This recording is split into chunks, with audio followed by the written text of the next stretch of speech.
Be the reason that someone else feels included at work tomorrow. And what do I mean by that? Watch for things that are happening.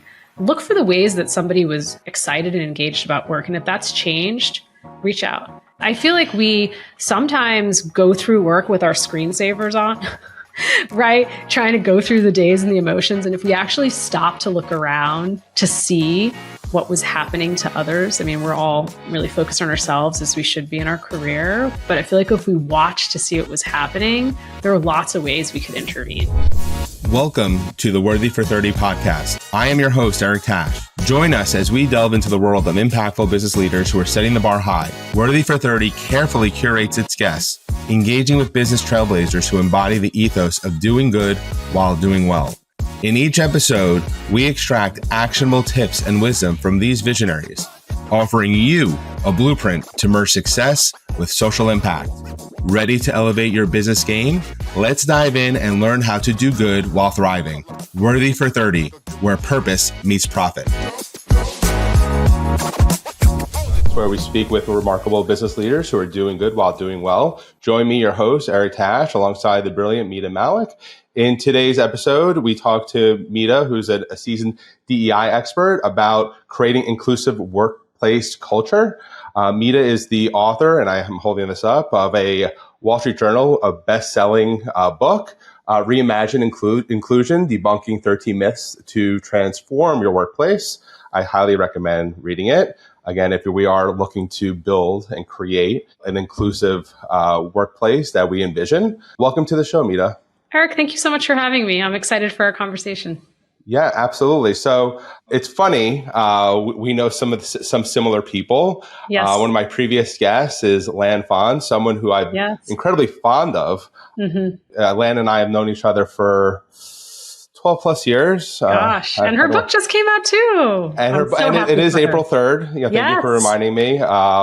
I think the official date was yesterday. Yesterday, and Amazon I got my copy at night in the rain. Yes. Night in the rain. Yes. So we were talking during our conversation when she was on my show, and she was talking about building Community of 7, during the pandemic. And then she kept on saying, Mita helped me build Community of 7. Was a birth of Community of 7, helped me grow. So, and I said to myself, I need to have Mita on because of your book and all the great work that you're doing. I follow you on social media. And for the folks that who are going to be listening to this episode, I'm going to include those links of where you can find Mita on social media. I want to get into the book, but more importantly, usually I like to start these conversations with, your career path, but I think we can jump right in because as I've been reading the book, there's this, you could talk about something, a very important topic, like inclusivity in the workplace from the outside in, but you had a front row seat. These are experiences. The book, as I read it, is a culmination of experiences that you've experienced. And you want to go on record and say, okay, in order to be proactive about this is what needs to be done. When did it come to that tipping point for you to say, you know what, I'm doing all this great work. I'm a DEI leader at Carta. I've been a DEI and inclusivity coach. I've coached and mentored a lot of folks. But when did you decide? What was that tipping point for you to decide, I need to reach more people at scale by writing this book? That's a great question. I've been wanting to be a writer my entire life. I've had many failed starts and stops. Not many people know that. I recently revealed to my agent that I have 3 fiction novels that I never got published in my 20s and had a lot of false starts and stops. So I've always loved the power of storytelling. I had been keeping career journals over the years. I know many people can understand what a journal is. We often journal, but career journals for me were the highs, the lows, the things that I was observing at work. And I have to be honest, probably with suddenly losing my father in 2017, and there's nothing like grief that resets your life and rewrites the story of your life, that I started to be more bold and unapologetic about the things I wanted to share. And I thought to myself, and I do think to myself, if I was not here tomorrow, would I have done everything I could to try to make the world a better place? And so the book also comes from a part of that and having the courage to write it and publish it. Totally understand. You touch upon legacy. What is our legacy? We're writing our legacy. You talk about being grateful for having the opportunity to write a book. More importantly, just from an existential standpoint, I'm here. I want to maximize my time. The folks at home, as they're thinking about, wanting to create an inclusive workspace, and again, I'm reading the book. So I think it's really, how do they start? Because you've given some really good anecdotes on, the best way to address someone, the best way to get someone who's a marginalized, from a marginalized community at the table. There's so much great know-how in the book. Where does someone start in terms of building that? That's a powerful question. We all want to feel included in our workplaces, right? I don't think anyone would say, I don't want to feel included at work. And I think we've lost the plot on that. What is inclusion in the workplace? It's that I work for Eric. I feel valued, recognized, seen. My work matters. My contributions matter. And people care what I have to say and think, as you hired me for my genius and expertise. And that's what inclusion in the workplace really is about. We all want to be included. My question to everyone listening is, are you helping others feel included? Be the reason that someone else feels included at work tomorrow. And what do I mean by that? Watch for things that are happening. Mita was really engaged when she first started. 6 months later, she seems really disengaged in the work. I don't want to use the word quiet. Being someone who's an introverted leader, I think sometimes that word can be misused. I'm saying, look for the ways that somebody was excited and engaged about work. And if that's changed, reach out. Ask what's happening. I talk a lot about different things in the book, we're having a meeting about Mita's work, but she's not in the room. Is Eric going to say something and stop the meeting, or is he going to afterwards regret that he didn't pull her in? There's so many ways in which I feel like we sometimes go through work with our screensavers on, right? Trying to go through the days and the emotions. And if we actually stop to look around to see what was happening to others. I mean, we're all really focused on ourselves, as we should be in our career. But I feel like if we watch to see what was happening, there are lots of ways we could intervene. Right. Again, to your point, everybody wants to feel included. And yes, we have so many different competing priorities, both at work, at home. Yes. I work, during the day, but before and after work, I'm a father, I'm a husband. So I have all these competing priorities. But what you said, it really strikes at doesn't take much to send that message to that person, to get a one-on-one time, hey, help me understand. Or, I've noticed a difference in your disposition as you've come to work. Yeah. I just would love to understand what's going on. Because again, it's to what you're saying, it's the iceberg. You only see the top. You don't see what's underneath. You see everything. It's social media, right? We show what we might want to show, but there's so much more underneath. The other thing I talk a lot about is, and I'm thinking more about, is what are some simple acts of inclusion? That's what you're asking me, right? When's the last time you actually said, how are you? And wanted to know the response to that? How are you? Fine. Right? Versus, no, how are you, Eric? I would like to know how you're doing today. And that I have the space to receive what you're going to tell me. When's the last time we sent someone a handwritten note, a coworker, thanking them? I think handwritten notes are a lost art form, right? It's amazing to feel that note of what Eric has to say about me. Or what if you sent my boss a note on something I had done that was pretty incredible recently? I mean, there's so many different ways that we can be thinking about how we can show up for each other and have more acts of inclusion in the workplace. Right. And you also touch upon in the book mentorship versus sponsorship, which I think is an incredible distinction because you said you've been over-mentored but under-sponsored up to a certain point in your career. And Gail Tifford, who is one of your mentors, your sponsors, and this question hit me between the eyes.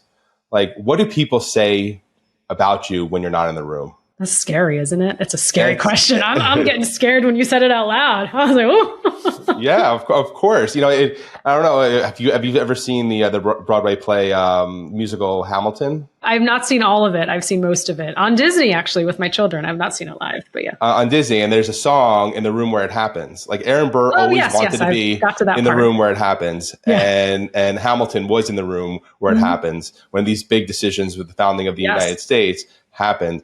And you think about it again on a micro level, who's advocating, who's raising their hand, advocating for you.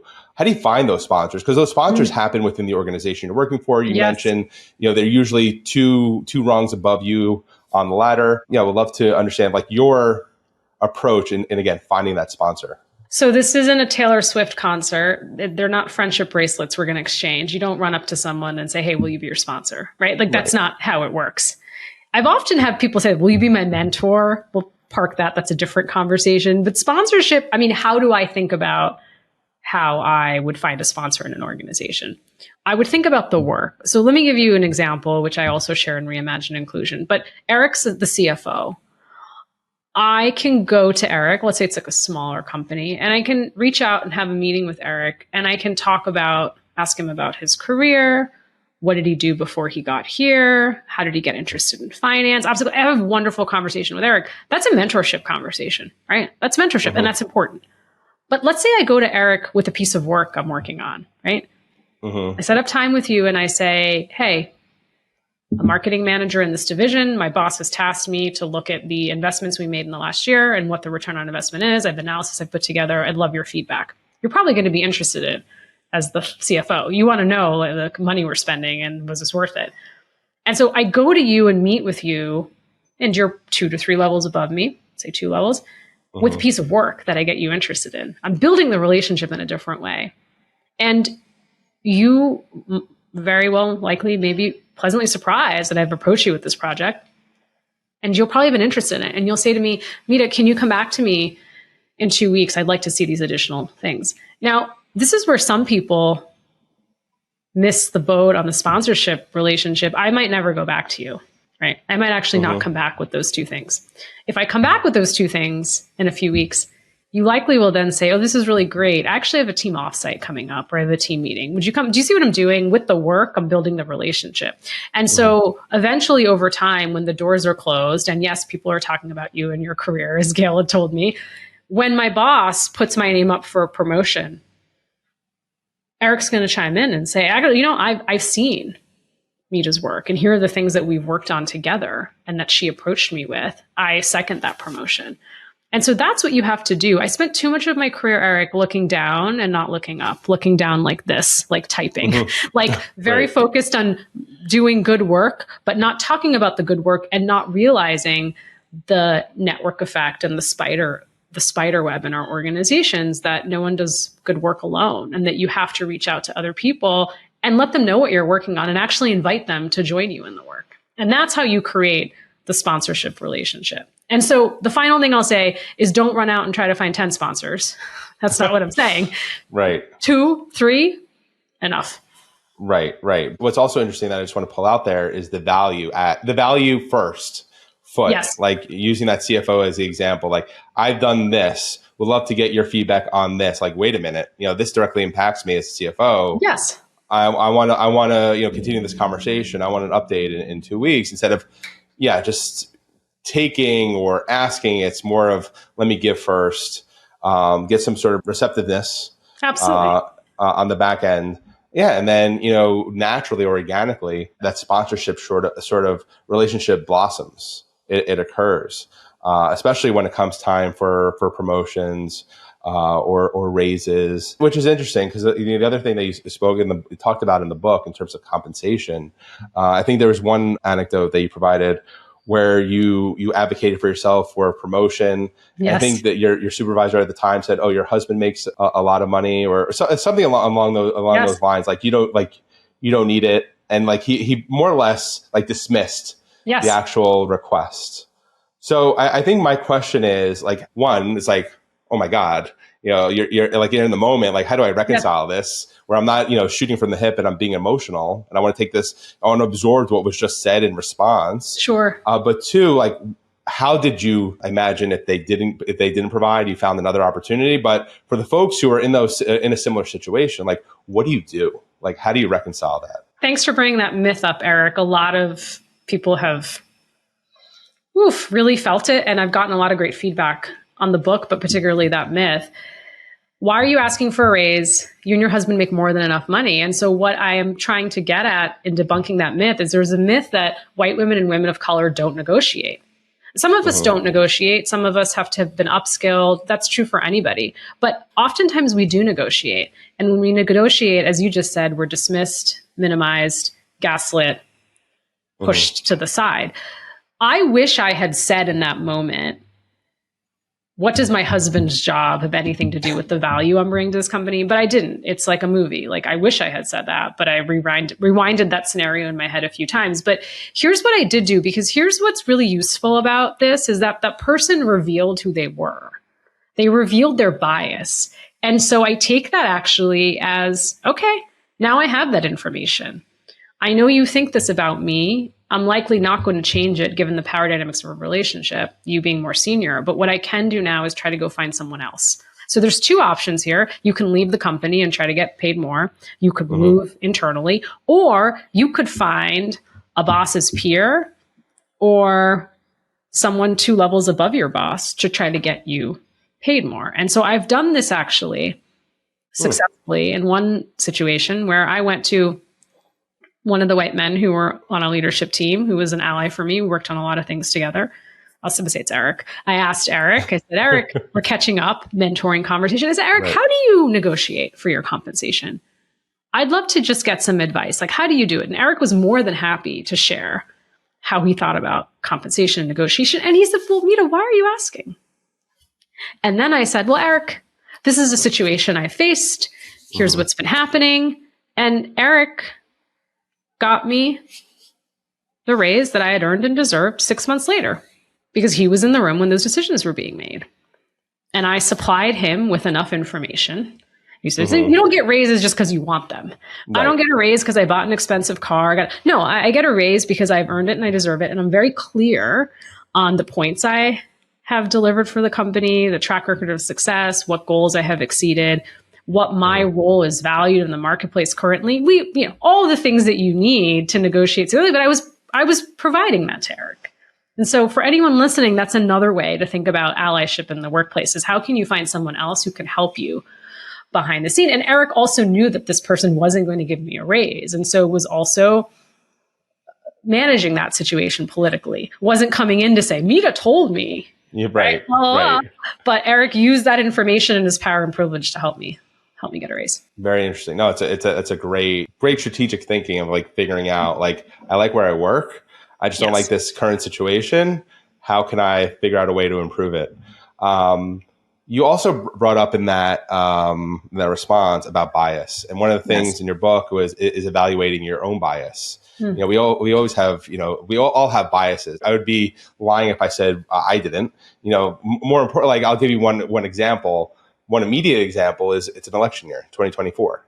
So you get to the ballot box. It's like instinctive. Like, you're going to pull the lever just based on confirmation bias. Like, this is, this is how I was raised. These are the views and values. I'm just going to check the box. It's very hard to change that confirmation bias. But when it comes to racial, gender, religious bias, what are the steps, and I imagine, I believe you mentioned this in the book, in terms of evaluating? Again, we talked about self-awareness before we started recording, but how do you take a step back and really evaluate your biases, especially at work?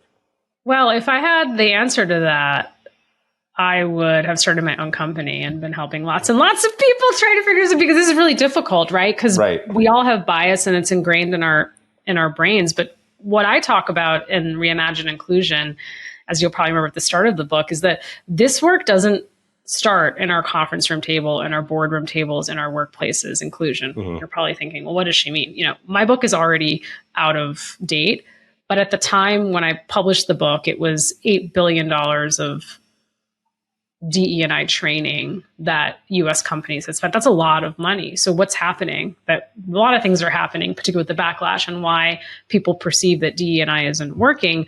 But part of it is that this work actually starts at home. It starts in our kitchen tables.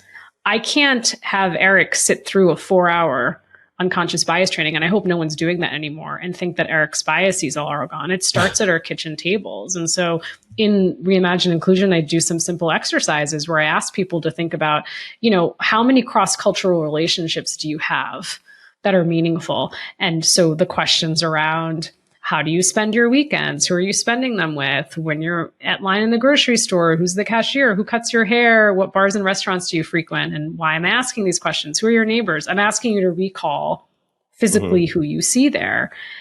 Weddings, life celebrations, barbecues, like who do you see, right? Who are you hanging out with?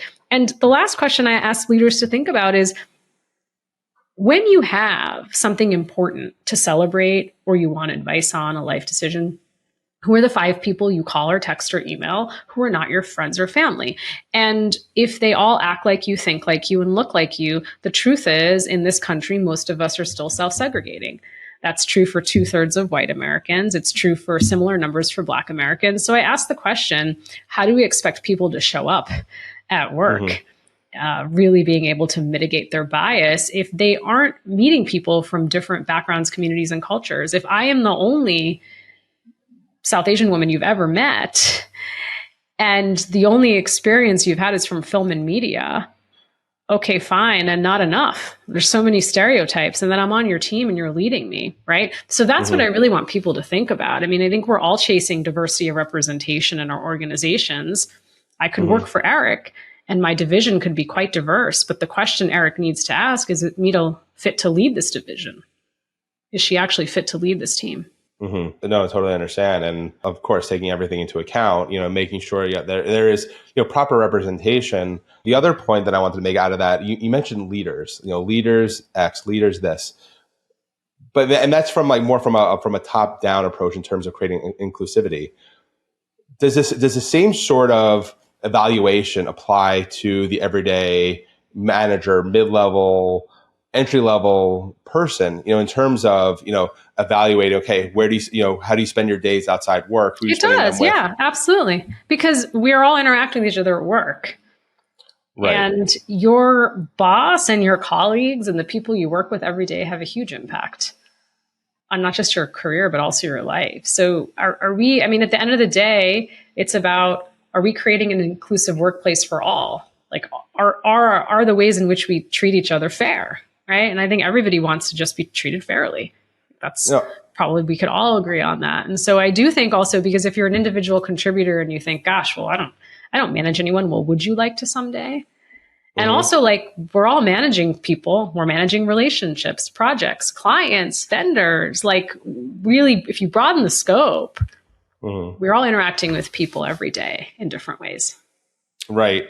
Yeah, no, it's absolutely important, or is even equally or more important, in terms of, creating the work culture atmosphere that you want, that you envision. Because perhaps, again, that leader may have, specific bias, but that person, that contributor on the team, for whatever reason, a person is excluded for a myriad of reasons. That individual contributor is leaned in and trying to understand, like, why is that person being included? Why isn't this person being properly represented? Again, which is massive. Again, for all the listeners, the book is intended, yes, for leaders, but also we're all leaders. I think at the end of the day, like, whether you're an individual contributor or you're actually leading a team, we're all leaders. It's funny. I had a great boss about 6-7 years ago, whose whole mantra was, leaders don't create followers, they create other leaders. Yes, absolutely. And I've taken that to heart, like, absolutely. So when I lead, how do I want that to reflect on the work culture and the atmosphere? And you also talk about, in terms of equal representation or better representation, again, is around pay disparity. Yes. I think for every dollar that a man makes in the workplace, 70 cents goes to women. What's also interesting, I had Karen Khan of iFund Women. And when it comes to funding female startups, there's a massive disparity between institutional capital going to men versus women. And she also said, and it's even more pronounced when it comes to minority women. Again, I know there's a lot of work that's being done, but are there, specific anecdotes, again, based on your experience, based on, the mentees and the coaching that you've done, where you can put a finger on progress that's being made and what else needs to be done in order for there to be more equal pay between men and women? Well, I want to, for our listeners, give some watch-outs of things you can be looking for. The motherhood penalty is still alive and well, unfortunately, versus the fatherhood premium. So what does that mean? I'm married and my husband and I have 2 children. And, for every child we've had together, he has earned more, he attracts more money, he's seen as more ambitious, more stable. And for every child I have had, I'm a disheveled mess, right? And so that shows up in pay, and the research bears that out. Is that women who choose to become mothers or who decide to become mothers and expand their families are penalized in their workplace. And I never expected, Eric, that I always thought I was going to be a great mom and a great leader. I never thought corporate America would view me differently once I became a mother, but oh, did they? And so the question I have is are people looking at that discrepancy? Are you looking at the data to say, I have Mita and Eric, both working parents, both at similar levels. Are they getting paid fairly and equally? And is there a discrepancy because Mita's left the workforce for more time on leaves, right? So that's really interesting to look at. And then there's just a lot of interesting trends in the marketplace I'm watching. One of the ones that DC Marshall, who's my co-host of Brown Table Talk podcast that I do, we just talked about dry promotions. That's going to be coming out soon. It's like on CBS News. It was a news story on dry promotions. And what is that? It's a new term, but a new concept. It's like, I'm going to get the VP title, but not the VP pay. And so it happens during economic downturns or trying to keep talent. But these are the things that contribute to the widening pay gap. Because when you ask yourselves who's getting the dry promotions, is it women more than men ready to accept them? Are we giving them out equally? Are we doing them in a silo? Because a lot of times what happens is when you don't have a people function or you don't have HR helping you, we all make decisions on our teams that we think are good and right. Like I can justify the decisions I make for Mita and Eric on my team. This works. But then what if I looked at the aggregate? And that's where the bias can show up that we don't even realize. And so my big call to action for anyone managing a team today is go check your team's pay today. Go do it. You don't have to wait for HR. It's not their job. It's your job. Ask for HR and legal to help you, but go and check to see if your team's being paid fairly and equitably. It's not that difficult to do.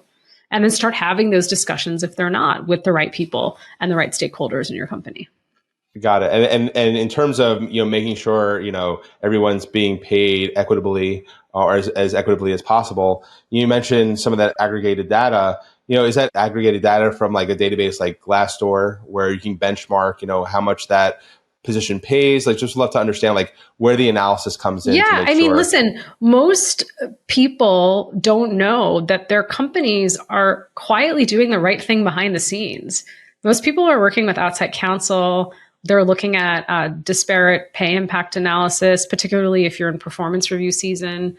How many top ratings did we give to who and why? Who got the lower ratings, who and why, right? And so you do this carefully, like you're looking at the data and you're usually working with someone outside who has expertise to help you look through it.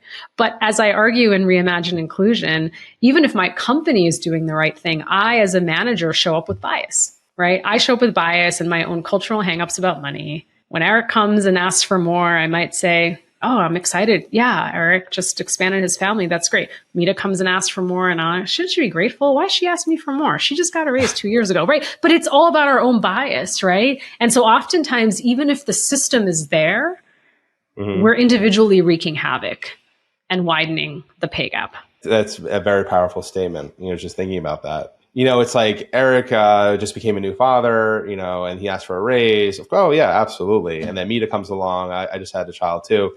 Why are you asking for more money? You were just on leave. You just came back. You were on leave. I gave you a raise before you told me you were pregnant. Whatever you make the stories up in your head. But that's where it's like, I always say, Eric, to leaders, we all have bias. I have plenty of bias. But the point is, you can hold the thought in your head, interrogate it, and choose a different action or a result.